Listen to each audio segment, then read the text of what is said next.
How to grow rich while supporting a family. 8-step financial freedom guide for married with children. Introduction. Family responsibility is not a barrier to wealth. Most people think like this. Once you have a family, getting rich becomes impossible.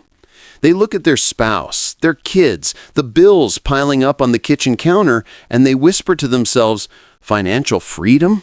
That dream died the day I became a parent." Here's the truth. That's a lie. A dangerous, limiting lie that keeps families broke generation after generation. Wealth and family are not opposites. They're not enemies. In fact, they're designed to work together. The wealthiest people in the world, the ones who built empires, who live with true financial freedom, most of them are married. Most of them have children. And most of them will tell you the same thing. Family didn't stop their wealth. Family fueled it. Think about it. Who are you working for if not your family? Who motivates you to push harder, save smarter, invest wiser? Your kids, your spouse, the people you love. That's not a burden. That's power. That's purpose. But here's where most families go wrong. It's not that having a family makes wealth impossible. It's that most people approach family finances with no strategy, no plan, and completely wrong priorities. They react to every expense. They live paycheck to paycheck, not because they don't earn enough, but because they never learned how to manage what they have. They buy things to keep up with other families. They spend on wants disguised as needs. They sacrifice their future for temporary comfort today. And then they look at their bank account and blame the kids, blame the mortgage, blame life. But wealthy families, they do the exact opposite. They treat their family as a financial team. They build systems. They communicate. They sacrifice together, invest together, and win together. And while everyone else is drowning in debt and stress, they're building generational wealth. Calm, steady, unstoppable. So let me be clear. Family is not your financial enemy. Family is your greatest financial advantage, but only if you learn how to unlock it. In this audiobook, you're going to learn exactly how to do that. We're going to walk through 8 powerful steps that will transform the way you handle money as a family. You will discover how to turn your family budget into a wealth-building machine instead of a restriction tool. Create financial alignment with your spouse so money strengthens your marriage instead of destroying it. Transform child expenses into investment opportunities instead of financial drains. Multiply your income sources using family synergy. Escape the debt trap fast and smart. Build an emergency fund that protects your family like armor. Invest in your children's future without sacrificing your own retirement. And finally, create a wealth mindset culture within your family that your children will carry for life. Each step is practical. Each step is proven. And each step is designed specifically for families who refuse to choose between loving their family and building wealth. This is not about becoming perfect. This is not about depriving your kids or living like monks. This is about living strategically. This is about making your money work as hard as you do. This is about proving to yourself and to your family that financial freedom is not just possible, it's inevitable when you approach it the right way. Here's something powerful to remember.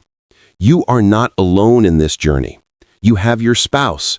You have your children. And when a family moves together toward a common financial goal, they become unstoppable. That unity, that shared vision, that collective discipline, that's a force stronger than any obstacle, any expense, any setback. Wealthy people understand this. Poor people don't. And that's the difference. So right now, before we dive in, I want you to make a decision. Decide that your family will not be another statistic. Decide that financial stress will not define your household. Decide that you will break the cycle of living paycheck to paycheck and build something real, something lasting, something your children will inherit not just in money, but in mindset. Take a deep breath, clear your mind, and get ready to step into the wealthiest version of your family. Because family responsibility is not a barrier to wealth, it's the foundation, and you're about to prove it. Let's begin. Chapter 1. Turn your family budget into a wealth-building machine. Most families see budgeting as a restriction tool. That's wrong. They think budget means saying no to everything. No to dinners out, no to vacations, no to fun, no to life. So they avoid budgeting altogether. And then they wonder why money disappears every month, why they're always stressed, why they never seem to get ahead. Here's the truth. A budget is not a restriction. A budget is a freedom plan. Think about it. When you have no budget, you're controlled by chaos. Every expense is a surprise. Every bill creates anxiety. You're constantly reacting, constantly wondering if you can afford something, constantly living one emergency away from financial disaster. That's not freedom. That's slavery to uncertainty. But when you have a budget, a real, strategic, intentional budget, you take control. You decide where your money goes before it goes there. You eliminate surprises. You create clarity. You build confidence. And suddenly, you're not living paycheck to paycheck anymore. You're living with purpose. Now, let's talk about how most families budget versus how wealthy families budget. Most families approach budgeting like this. They wait until the end of the month, look at your bank account, panic at how little is left, and promise themselves they'll do better next month. But next month comes, and the same pattern repeats. Why? Because they have no system. They're budgeting based on feelings, not facts. They're hoping for discipline without creating structure. Wealthy families do the opposite. They budget at the beginning of the month. They assign every dollar a job before they spend a single cent. They track their spending in real time. They review their budget weekly. And they treat their budget not as a punishment, but as a strategy for building wealth. That's the shift you need to make. Stop seeing your budget as the enemy. Start seeing it as your most powerful wealth-building tool. So, how do you do this practically? Let me introduce you to the 50-30-20 rule, one of the simplest and most effective budgeting frameworks for families. Here's how it works. 50% goes to needs, your essential expenses.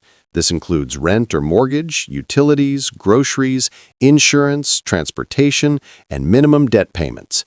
These are the things you cannot avoid, the things your family needs to survive and function. 30% goes to wants, your quality of life expenses. This includes dining out, entertainment, hobbies, streaming subscriptions, date nights with your spouse, treats for the kids. These are the things that make life enjoyable. You don't cut these out completely. You budget for them intentionally. 20% goes to wealth building, your savings and investments. This is the money that works for you. Emergency fund, retirement accounts, education funds for your kids. Investments. This is the category that separates families who stay broke from families who get rich. Now let's bring this to life with a real example. Imagine a family of 4. 2 parents, 2 kids. Monthly household income $4,000 after taxes. Not rich, not poor, just average. Let's see how the 50-30-20 rule transforms their finances.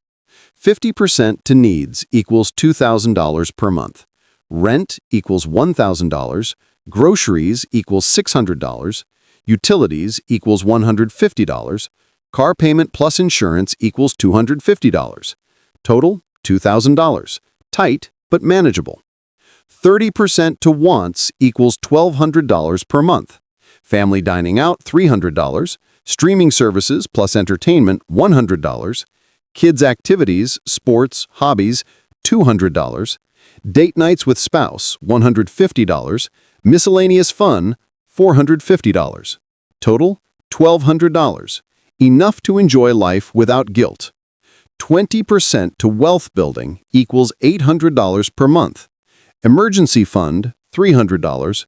Retirement account, 401k or IRA, $300.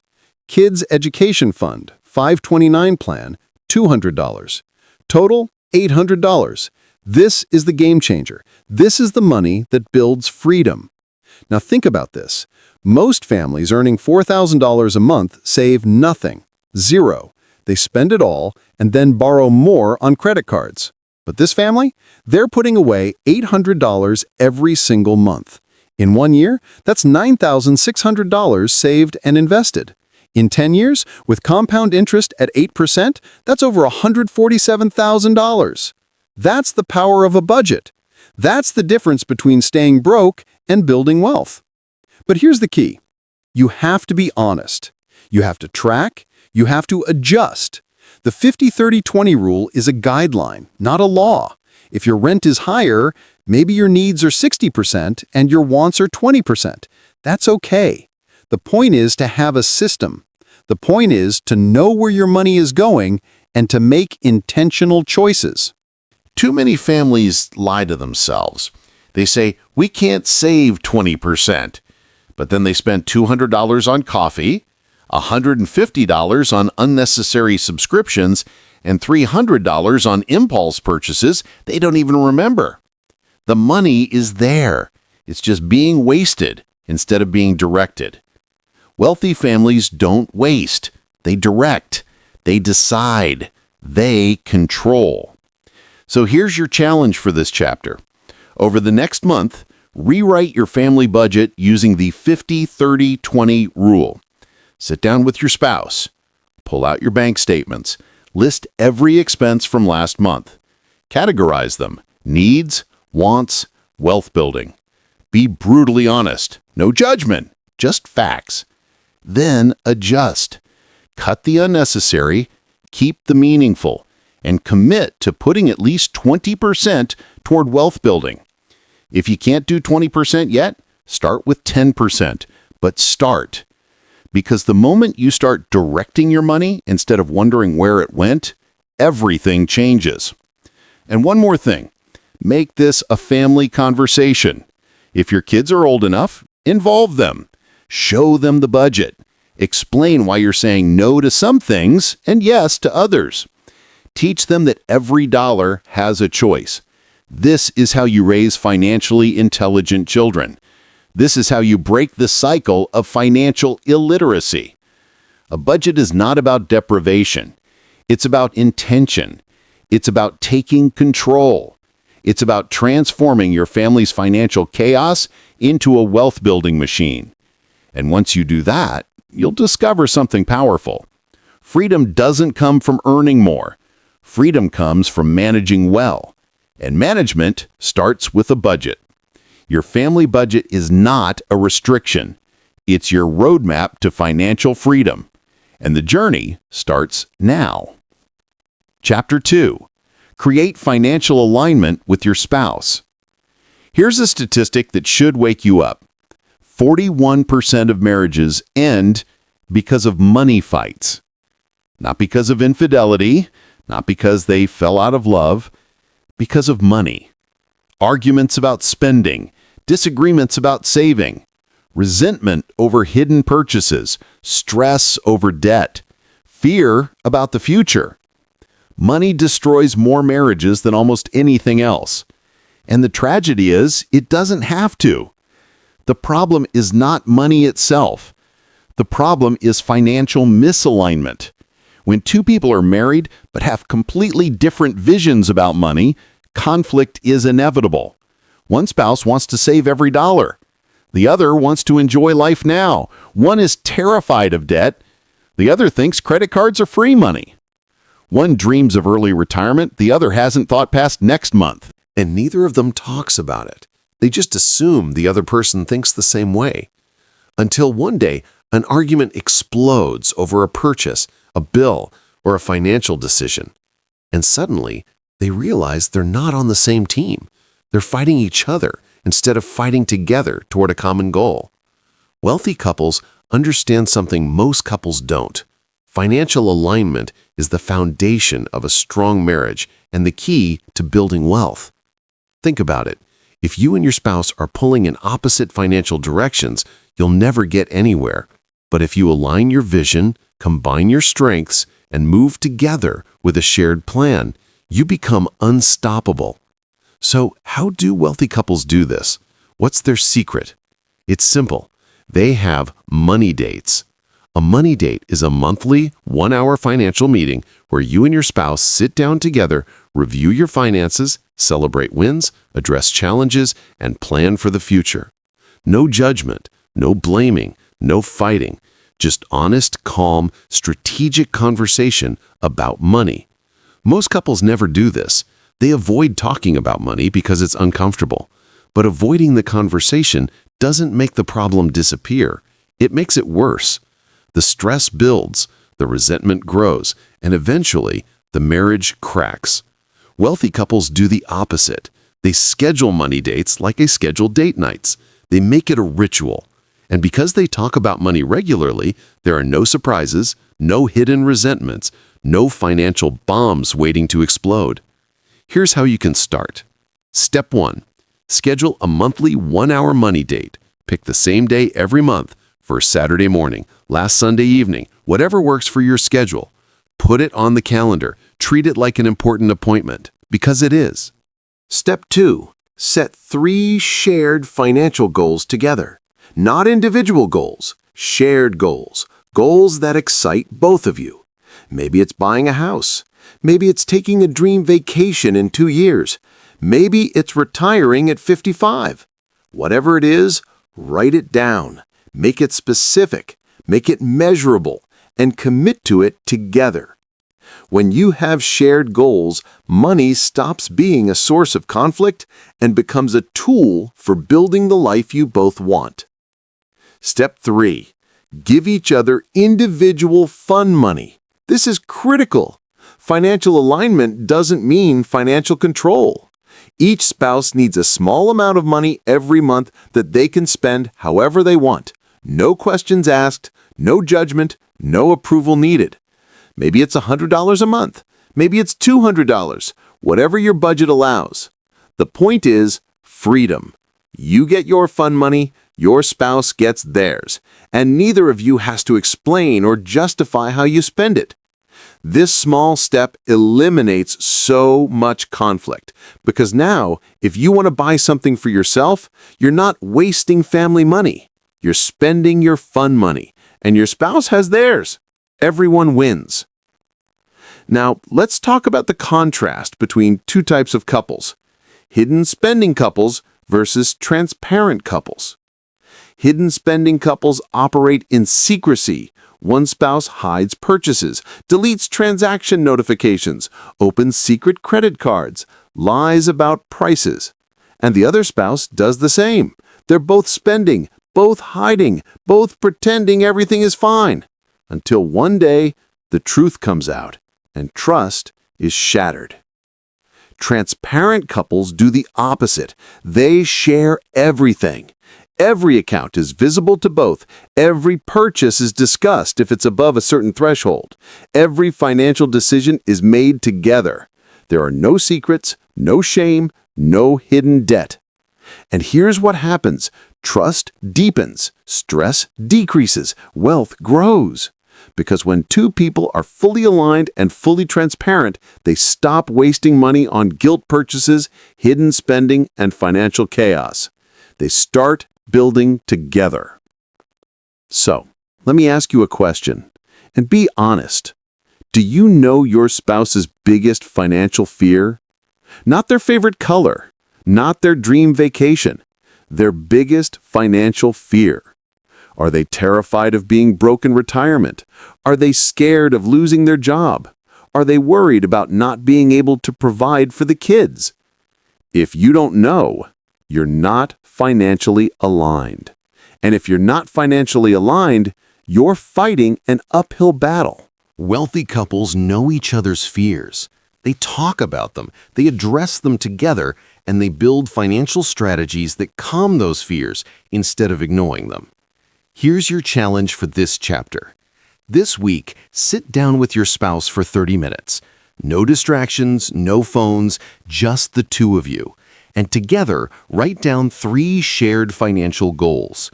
Goal 1, short-term, achievable in the next 6 to 12 months. Goal 2, mid-term, achievable in 2 to 5 years. Goal 3, long-term, achievable in 10 plus years. Be specific, be excited, and commit to reviewing these goals every month during your money dates. That's it. That's the first step toward financial alignment. And once you take that step, you'll feel something shift. The tension eases, the unity strengthens, and suddenly money stops being a source of conflict and becomes a tool for building the life you both want. Financial alignment doesn't just strengthen your marriage, it creates wealth. Because when 2 people move together with a shared vision, they accomplish what one person alone never could. Your spouse is not your financial opponent. Your spouse is your financial partner. Treat them that way. Communicate openly. Plan together. Win together. Because financial alignment strengthens marriage, and wealth is the fruit of that strength. Chapter 3. Transform child expenses into investments. The average cost of raising one child to age 18 is $233,000. But here's what nobody tells you. It doesn't have to be an expense. It can be an investment. Most parents hear that number and panic. They think, how will I ever afford this? And then they spend the next 18 years reacting to every demand, every trend, every "but all my friends have it" argument. They drain their bank accounts on things their kids don't need, don't remember, and don't appreciate. But here's the truth. The cost of raising a child is not fixed. It's a choice. You can spend $233,000 and end up broke with an entitled child. Or you can spend strategically, invest wisely, and raise a financially intelligent child while building wealth at the same time. The difference? Mindset, strategy, intention. Let's talk about 2 types of parents: reactive parents versus strategic parents. Reactive parents operate on guilt and impulse. Their child asks for a new toy. They buy it. Their child wants the latest sneakers because their classmates have them. They buy them. Birthday comes. They throw an expensive party to impress other parents. Christmas arrives. They overspend to avoid feeling like bad parents. Every purchase is emotional. Every decision is reactive. And at the end of the year, they've spent thousands on things their child barely remembers. Strategic parents do the opposite.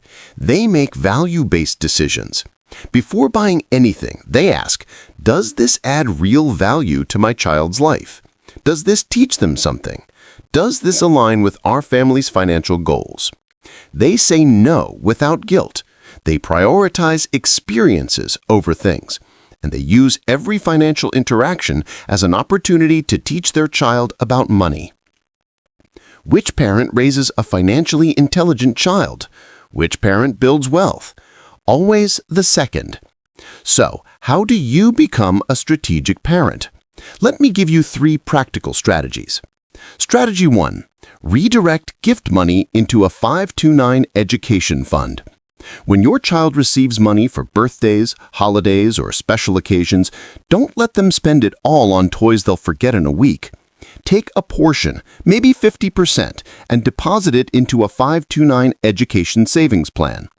Explain to your child, half of this money is for college. It's going to grow and help you in the future. Even young kids can understand this, and as they grow older, they'll appreciate that you prioritize their future over instant gratification. Over 18 years, those small deposits compound into thousands of dollars for education.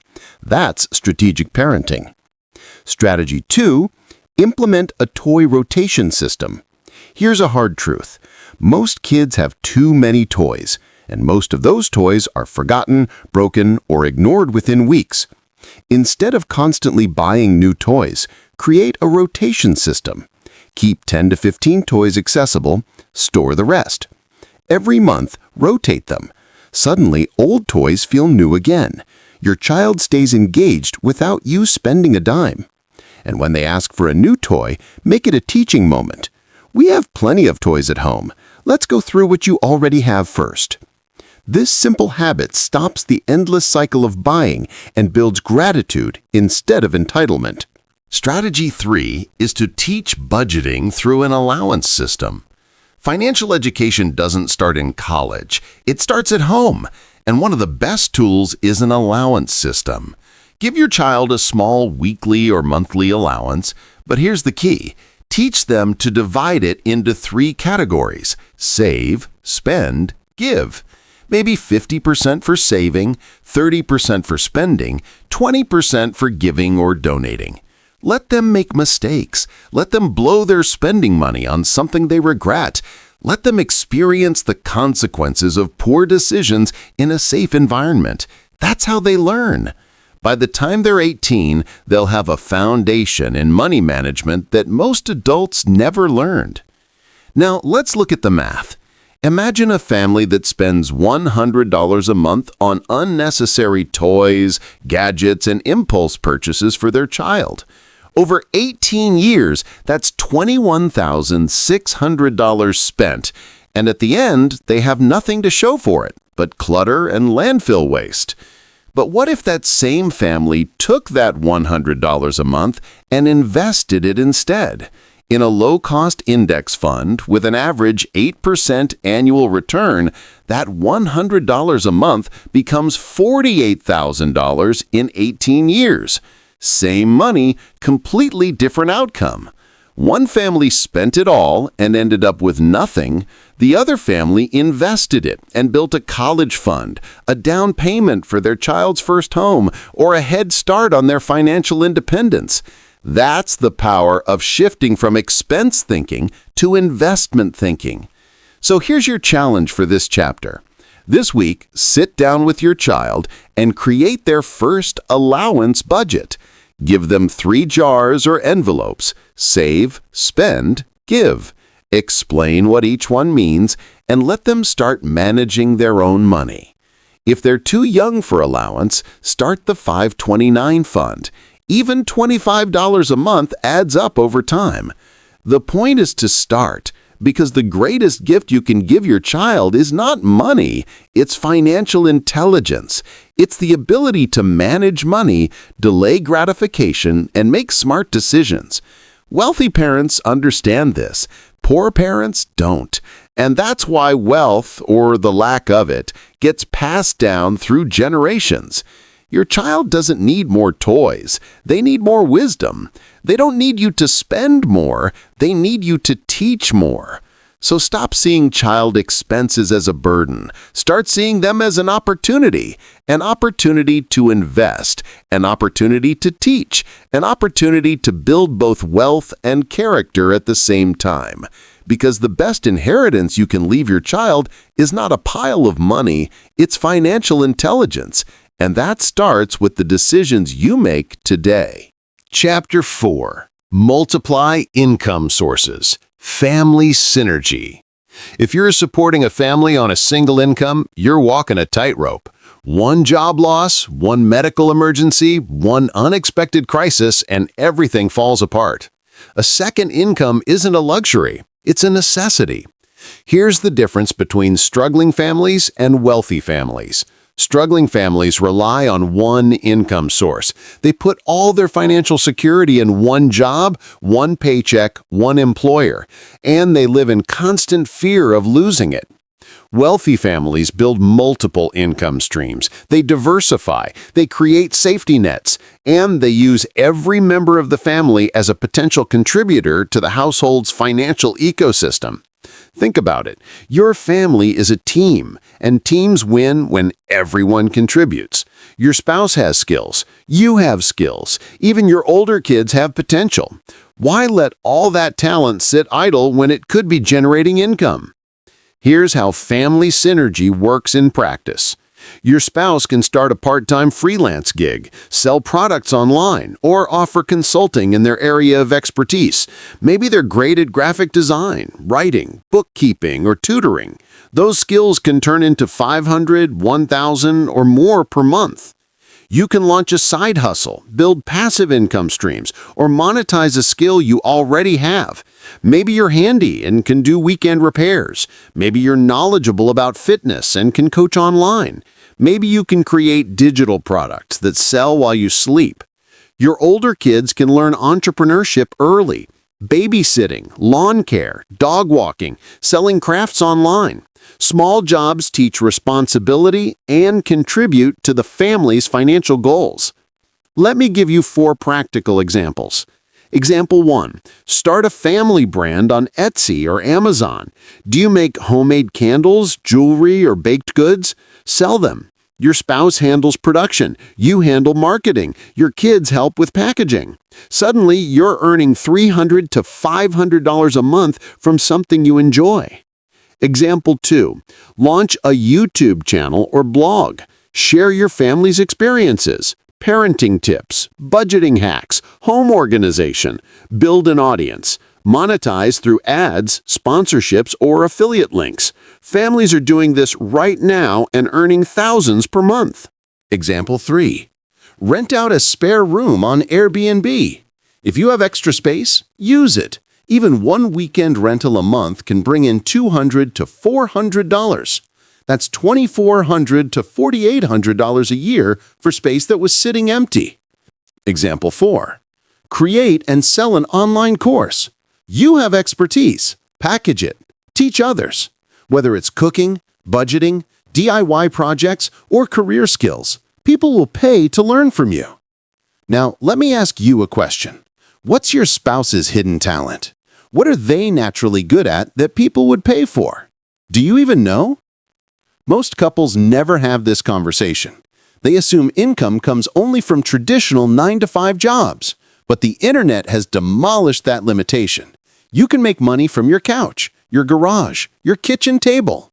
All it takes is creativity and action. Here's your challenge. This month, test 1 second income idea. Just one. Spend a weekend brainstorming with your spouse. Pick the idea that excites you both and launch it. Even if it only makes $50 the first month, that's proof of concept. And proof builds momentum. Wealthy families don't rely on a single source, they build an ecosystem. Multiple streams flowing into one household. And when one stream slows down, the others keep them afloat. Your family has more earning potential than you realize. Stop leaving money on the table. Start building your financial ecosystem today.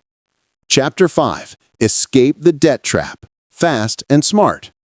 A family with credit card debt will never get rich. Why? Because interest feeds the wealthy. And if you're paying interest, you're making someone else rich while keeping yourself poor. The real enemy isn't debt itself, it's high-interest debt. Credit cards at 20% plus, consumer loans at 30% plus, payday loans that trap families in cycles they can't escape. These debts don't just slow you down, they destroy your future. Think about the difference between debt-free families and debt-trapped families. Debt-free families sleep peacefully. They make decisions based on goals, not fear. Debt-trapped families lie awake worrying. Every unexpected expense sends them into panic. Stress poisons their relationships, their health, their lives. So how do you break free? 2 proven strategies. Snowball method.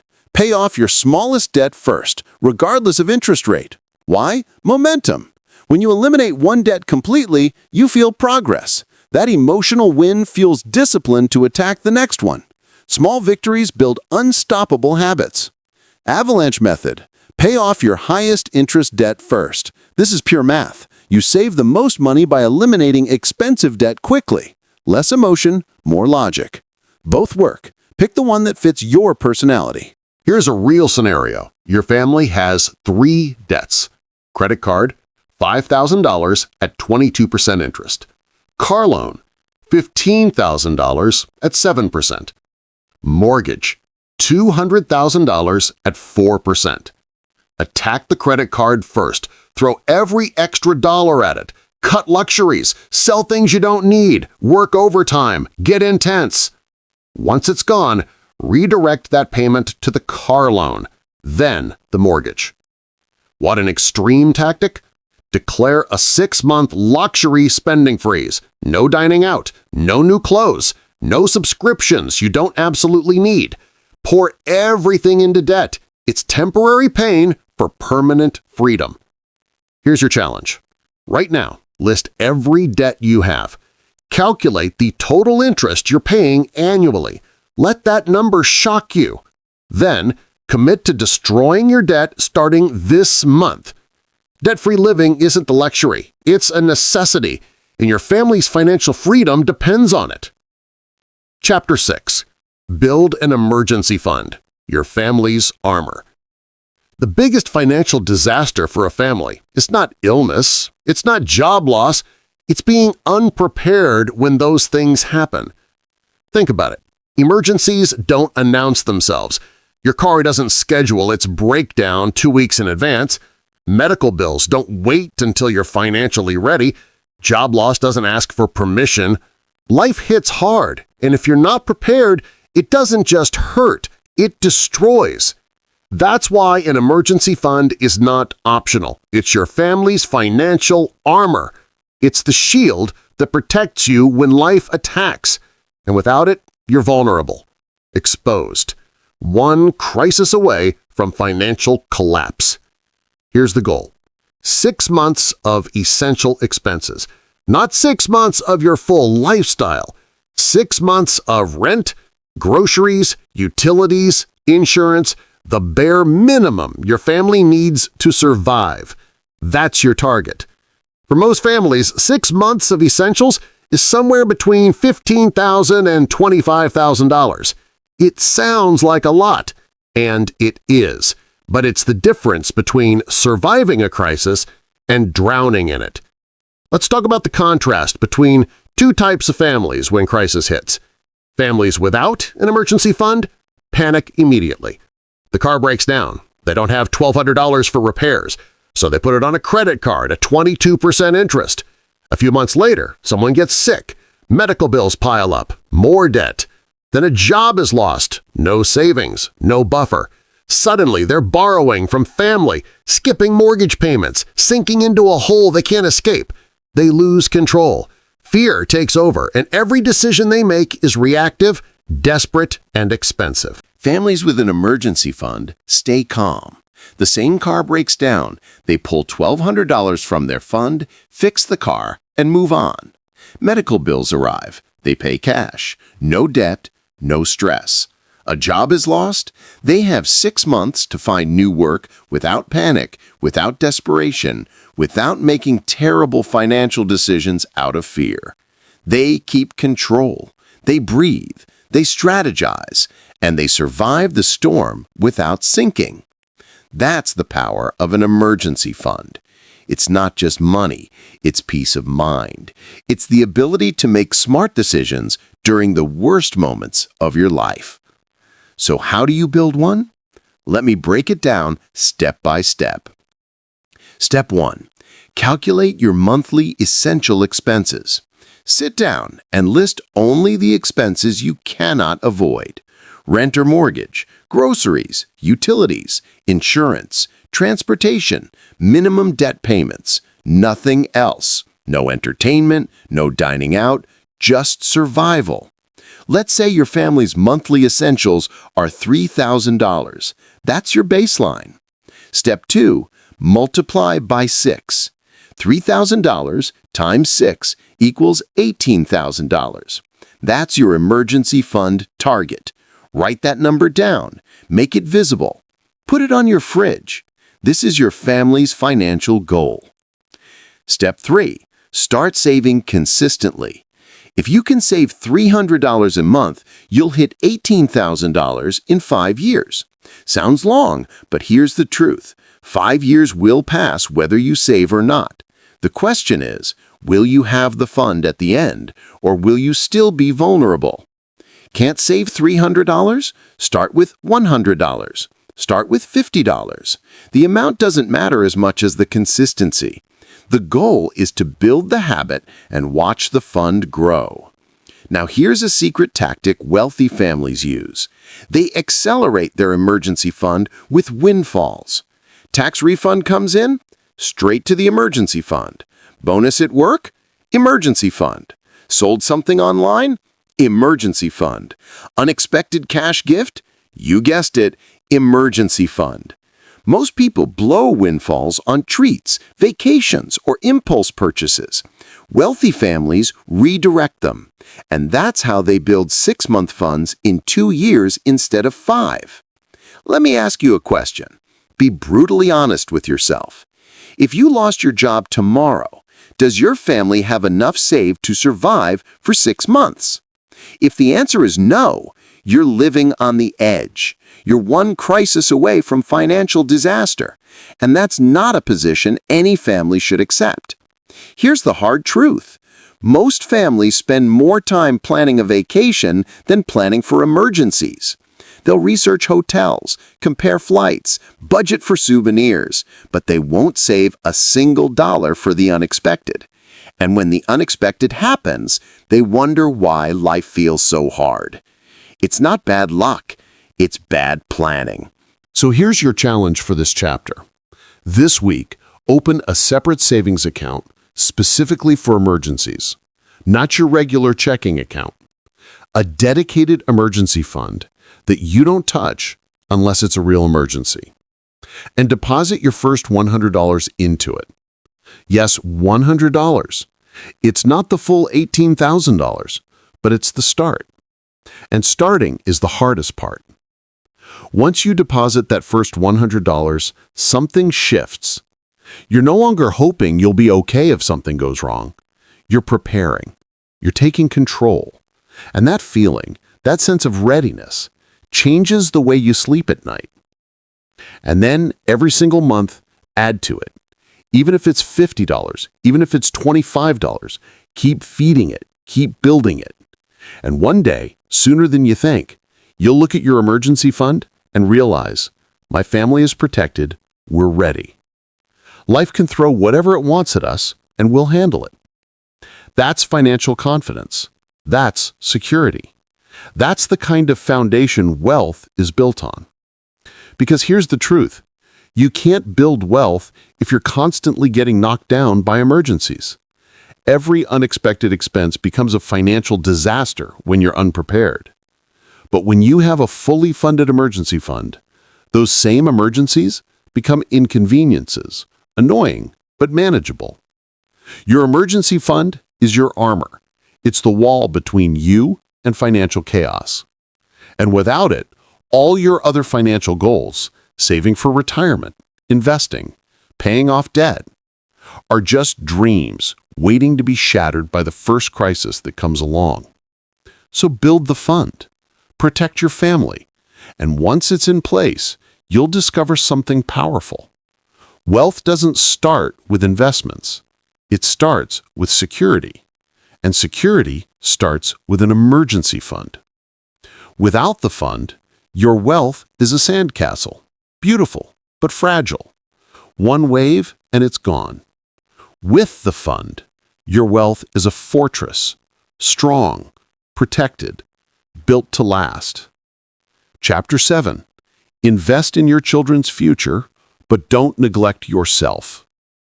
The biggest parenting mistake is sacrificing your own retirement to pay for your child's college education. It sounds noble, it feels selfless, but it's a financial disaster. And here's why.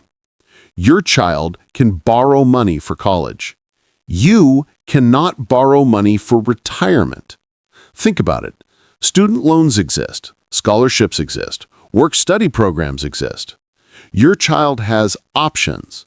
But when you're 65 years old with no savings, no retirement fund, and no income, what are your options? Moving in with your kids? Becoming their financial burden? Working until you die? That's not love. That's poor planning.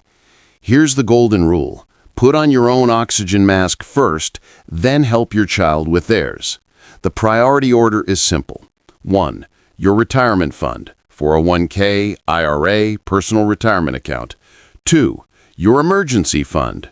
3. Your children's education fund, 529 plan, savings account. In that order, no exceptions. Let's talk about 2 types of parents. Self-sacrificing parents pour everything into their kids. They skip their own retirement contributions. They drain their savings. They take on debt. The child graduates, the parents turn 65, and they're broke. Now the child has to support them financially. The roles reverse, and everyone suffers. Strategic parents balance both. They invest in their retirement first, then they fund education. The child graduates, the parents retire comfortably. Nobody is a burden, everyone thrives. Which sounds better? Here's the math. If you invest $200 a month into a 529 education fund for 18 years at 8% return, you'll have $95,000 for college. That's significant. But if you invest $300 a month into your retirement for 30 years at 8% return, you'll have $447,000. That's life-changing. Both matter, but retirement must come first. Let me ask you, do you want to be a financial burden to your child when you're old? Do you want them supporting you instead of building their own future? Of course not. Here's your challenge. This month, contribute $50 to your retirement fund and $50 to your child's education fund. Balance both, build both, protect both. The best parenting is being financially free, because when you're financially secure, you can help your children without draining yourself. And that's a gift that lasts generations. Chapter 8. Build a wealth mindset as a family. Wealth is not one person's job. It's the family's culture. You can have all the budgets, all the strategies, all the investment accounts in the world. But if your family's mindset around money is broken, none of it will last. Wealth is not just about numbers. It's about values. It's about beliefs. It's about how you think, talk, and act around money every single day. And here's the powerful truth. When an entire family adopts a wealth mindset, they become unstoppable. But when they operate with a scarcity mindset, they sabotage themselves no matter how much they earn. So how do you build a wealth mindset as a family? You create rituals. You establish rhythms. You make financial health a normal, regular, celebrated part of your family life. Let me give you 5 financial rituals that wealthy families practice. Ritual 1, weekly money moment. 15 minutes to review your finances. Every Sunday evening or Saturday morning, sit down as a couple for 15 minutes. Review the week's spending. Check your budget. Celebrate wins. Address overspending.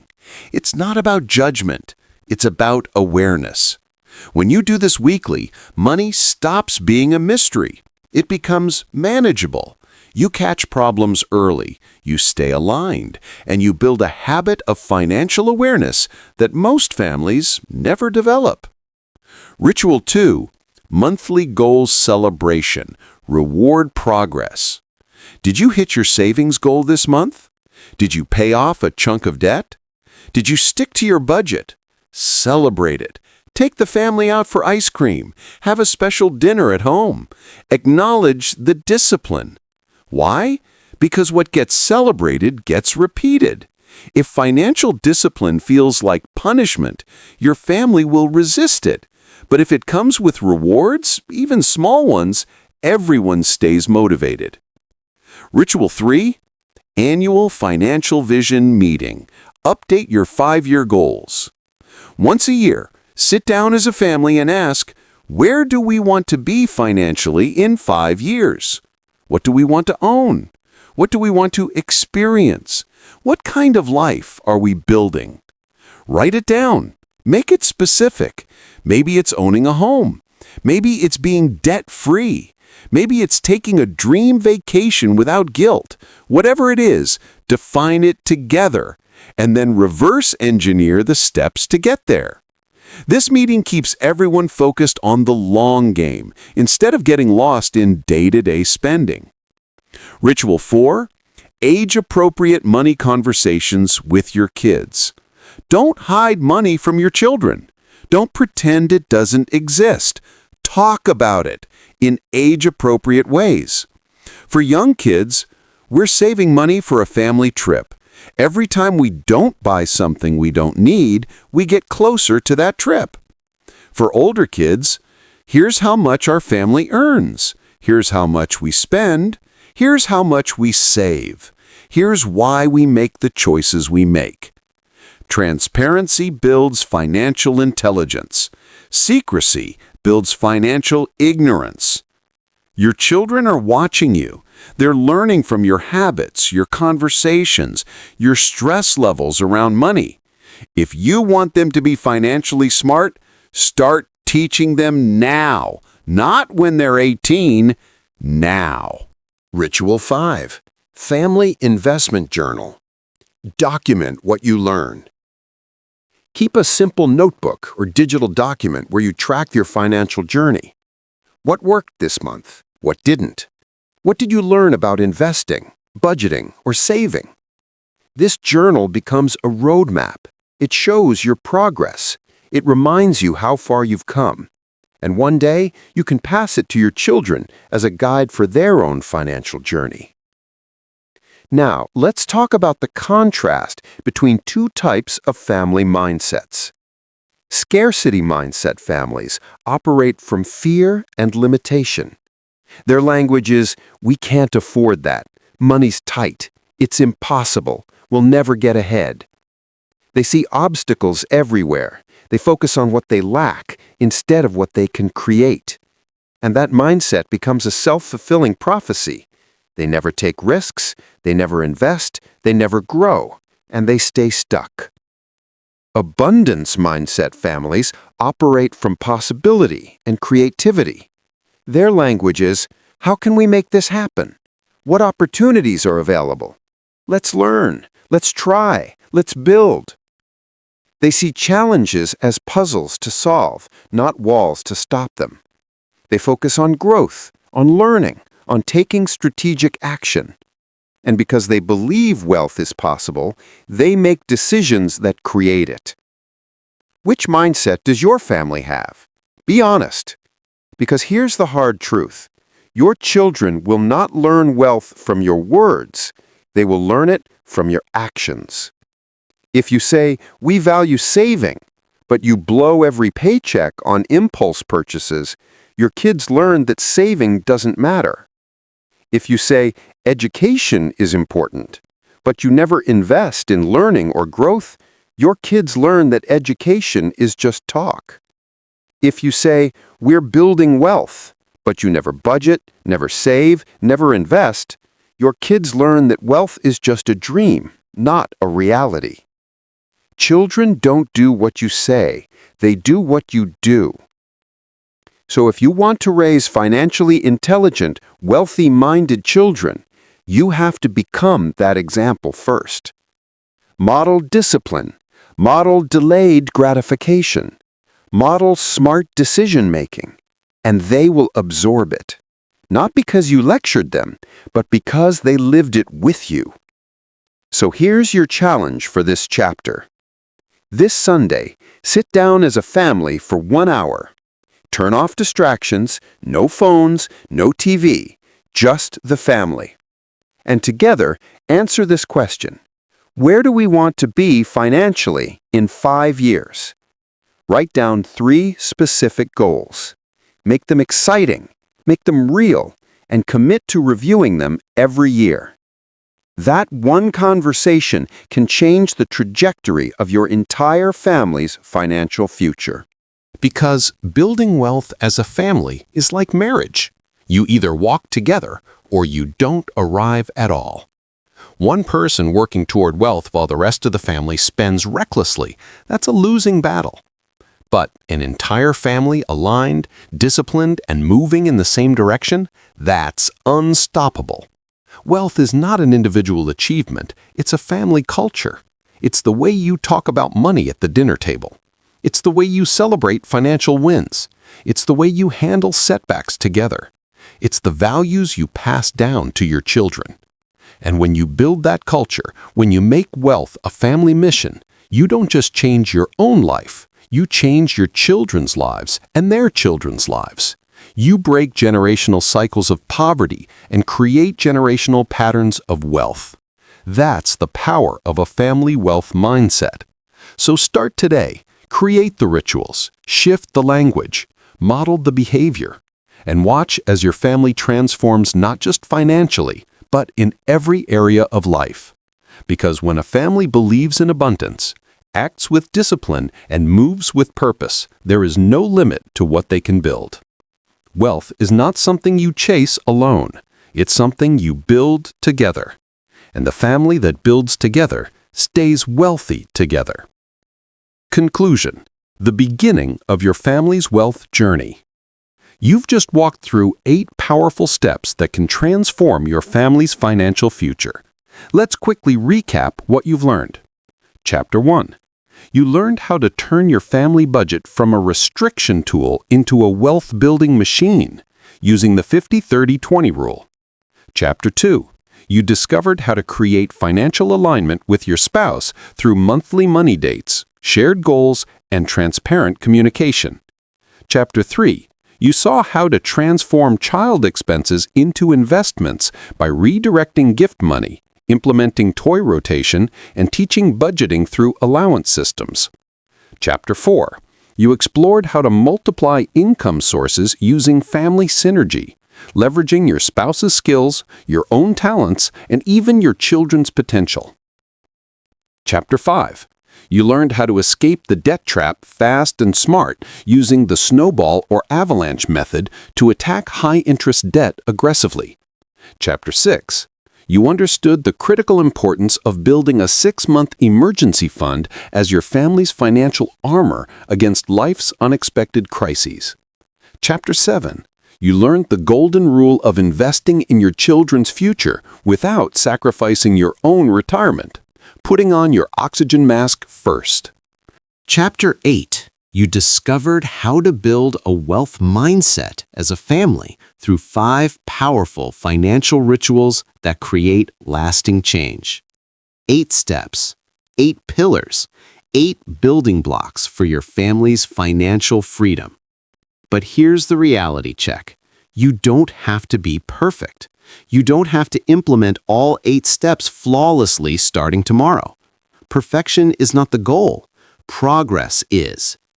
Maybe you start with just 1 step this month. Maybe you stumble. Maybe you make mistakes. That's okay.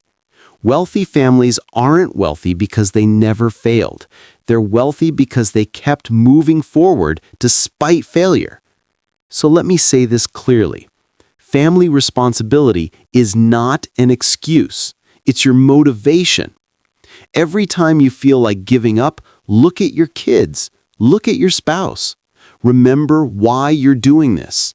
You're not building wealth for yourself alone. You're building it for them, for their security, for their future, for the legacy you'll leave behind.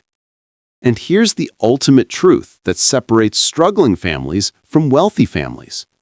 Wealthy families are not lucky. They're strategic. They don't hope things work out. They make things work out. They plan. They budget. They invest. They communicate. They sacrifice short-term comfort for long-term freedom. And they do it together. Luck didn't build their wealth. Strategy did. Discipline did. Consistency did. And you have access to the exact same strategies, the exact same principles, the exact same path. The only question is, will you walk it? So here's your final challenge. Today, take 1 step, just 1. Maybe it's opening that emergency fund account and depositing $50. Maybe it's scheduling your first money date with your spouse this weekend. Maybe it's sitting down with your child and creating their first allowance budget. Maybe it's listing all your debts and committing to destroying them. Just 1 step, that's all. Because 1 step leads to another, and before you know it, you're not just walking, you're running toward financial freedom. Now, let me paint you a vision. Close your eyes for a moment and imagine this. It's 5 years from now. You're sitting at your kitchen table. Your emergency fund is fully funded. Your high-interest debt is gone. You're contributing consistently to retirement. Your kids' education fund is growing. You and your spouse just finished your monthly money date, and instead of stress, you felt peace, unity, pride. Your children walk in, and in their eyes, you don't see anxiety about money. You see security, confidence, because they've watched you build something real. They've learned from your example, and they know that no matter what happens, your family is prepared. Your spouse looks at you, and there's no resentment, no blame, no financial tension, just partnership, trust, the kind of bond that only comes when two people move together toward a shared vision. That's the life waiting for you. That's the future you're building, and it starts today. Financial freedom is not a distant dream reserved for the lucky few. It's a deliberate destination reached by disciplined families who refuse to settle for financial chaos. You are one of those families. I don't care how much debt you have right now. I don't care how small your income is. I don't care how many mistakes you've made. None of that defines your future. Your decisions from this moment forward define your future. So here's my final call to action. Go. Start now. Don't wait for the perfect moment. Don't wait until you have more money, more time, more clarity. Start messy. Start small, but start. Sit down with your spouse tonight. Have the money conversation you've been avoiding. Open the savings account. Make the budget. Take the first step. Because the family that takes action together builds wealth together. And remember this, financial freedom is not a gift someone hands you. It's a responsibility you owe your family. A responsibility to provide security, to model discipline, to break generational cycles of poverty and create generational patterns of wealth. Your children are watching, your spouse is counting on you, and your future self is depending on the choices you make today. So don't let them down. You have everything you need, the knowledge, the strategies, the roadmap. The only thing left is action. Wealth doesn't come to those who wait. It comes to those who build. And your family's wealth journey begins the moment you decide it does. So decide, right now, today, this moment, and then go build the financial freedom your family deserves. Because financial freedom is not a gift. It's a responsibility you owe your family. And you can do this. Now go build it together.